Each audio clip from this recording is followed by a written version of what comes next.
মাইনসে ঘর জামাই থাকে, এই ঘর জামাই থাকে শ্বশুরটা যে জ্বালায় পড়ছি। এ ভাত আইনা দে, তরকারি আইনা দে, মাটি আইনা দে, যা চাই তাই আইনা দে। ঘর জামাই থাকে যে বিপদে পড়ছি আমি। শালা আলসে জামাই গেছে কই? শালা বসে বসে খায় আর বাড়িতে কোনো কাজ কাম করে না, আর ঘুরে ঘুরে খালি বেড়ায়। এ জামাই, জামাই এ হালার পুত আবার ডাক পেরে ফেলছি। দি কার গু ফেলার লাগে? কি হইছে? ডাক পারেন কেন? কই গেছিলেন? তোমার ছাগল দা হাইকা ধুইছে, গোটা সাফা করবে কে? ই শালা ঘর জামাই থাকে কি বিপদে পড়ছি। নিজের ছাগলের গু নিজেই সাফ করবার লাগে। আমার বউ আর শাশুড়ি আম্মা যে কি যে করে বাড়ি। জামাই কিছু কইলা? না আব্বা কিছু কই না। ও তাহলে আমার হাগা ধরছে, বদনাটায় পানি ভরা টয়লেটে থিয়ে আসো, যাওয়া। আমি ওগুলো আব্বা পারতাম না, ঘর জামাই থাকছি বলে আপনি যাই মন তাই বাঁচাবেন নাকি? আমি পারতাম না। এ হালার পুত, চেহারাটাতে এত সুন্দর করছো, এ খাওনটা খেয়ে দে। তোমার ছাগলের গুটা ফেলাইতে হবে, ওটাও তো ফেলাও নাই। তোমার শাশুড়ি আম্মা ঘরে তালা লাগাই দিছে। আব্বা আব্বা রাগ করেন না যে, আপনি তো এই শুধু রাগ করতেছে। রাগ করিয়েন না, আমি যাইতাছি তো যাইতাছি। শালা কি লাগে যে ঘর জামাই থাকছিলাম, জীবনটা তেজপাতা হয়ে দিল। হ বেশি তিরিবিরি কইরো না, পরে কিন্তু হান্ডা দিমু। আমি কিন্তু ওই শ্বশুরটায়। দুলা ভাই, আপনার যে কলেজের শার্টটা ইস্তারি করতে দিয়েছিলাম, ইস্তারি করছেন? শালা পচা গুজা মনে জমিদার ছাড়ছে। আচ্ছা যাও তুমি, আমি ইস্তারি করে দিতাছি। দুলা ভাই, কাজগুলো তাড়াতাড়ি করুন, আমি এখন কলেজে যাওয়া লাগবো। হ্যাঁ পচা গুজা দিতাছি। ও জামাই, জামাই এখানে কি করেন? কাজ কাম বাদ দিয়ে। তোকে কি কম দেখেন নাকি?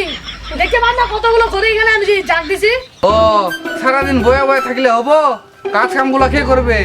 হ্যাঁ, ওদিকে আম গাছে আমার পাতাগুলা ছাত্রা পোকা ধরছে, ওগুলা যে যে একটা করে বাছো, যাও।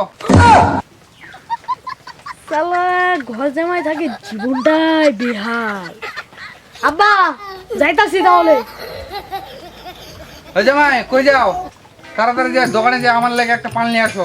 যাইতাছি। ওই দুলা ভাই, কই যাও? আমার সাইকেলটা একটু মুছে দেন, আমি কলেজে যাবো। ছাতা পরা এগুলো সহ্য হয় না আমার। বাপ বেটার কাহিনী লাগাইছে এনে।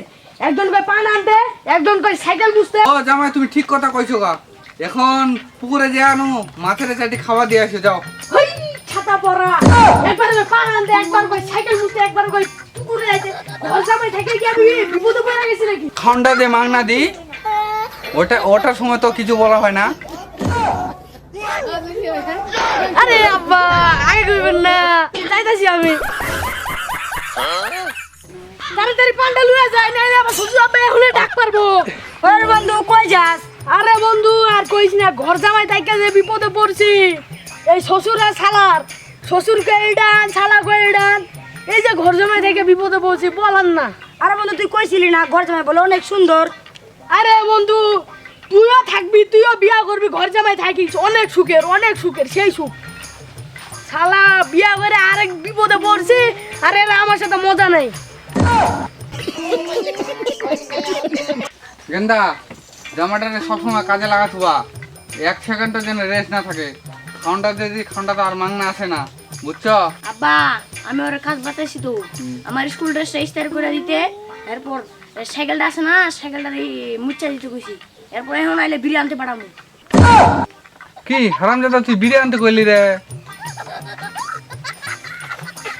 আব্বা এনেন পাও। পান্ডা আনতে তো দেরি হলো কে? তোমার ঠেঙার কি চিড়ে গেছে নাকি? এ আব্বা ভোগ যে লাগছে, সকাল থেকে কাজ করতে করতে হেঁটে গেছি, ঠ্যাংগুলো যে ব্যথা, ভোগ লাগছে প্রচুর পরিমাণে, ওই জন্য একটু লেট হইলো। আব্বা সারাদিন কাজ করতে করতে হেঁপসে গেছি, বেলা 3টা বাজে, ভাত দেন। ও জামাই তুমি তো বিয়াদ হয়ে গেছো গা।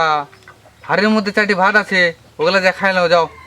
এই খোদা, আমি কি লেগে ঘর জামাই আইছিলাম? ঢাকা শহরে খাইটা খাইলে আমি পারতাম, এই শ্বশুর বাড়ি না খাইতা। শুনো জামাই, আমার সামনে নাটক করো না। তুমি যে খান খাবা, বুড়ো গেলাকে খাইতে দিছ, আর ছাগল গেলাকে খেতে যা বান্ধে যাও, যাও। যাইতাছি গা, সারাদিন কাম করি, ঠ্যাংগুলো ব্যথা, একটু বইবারও যায় না, শুধু কাম আর কাম। ওই গোলামের পুত জামাই, কি লাগাইছস? কার সাথে লাগতে আসছস? তোমার 3 বেলা খাওয়াটা দি না, এটাই তোমার লাগে বেশি, বুঝছস? এ হালারপুর শ্বশুর আর শরীরটা কুলাইতেছে না, তোর বেটিরও একটা লাখ আমার লোকে চেঁচার কথা ক, তোমারও 1 তালাক। আর কাবিনের টাকাটা থুপ দিয়ে কেনা দিয়ে যাবি। ওই হালালপুর শ্বশুর 6 বছর যা তোর বাড়িতে আমি কামলা খাচ্ছি, এই কামলার টাকাটা কে দেবো?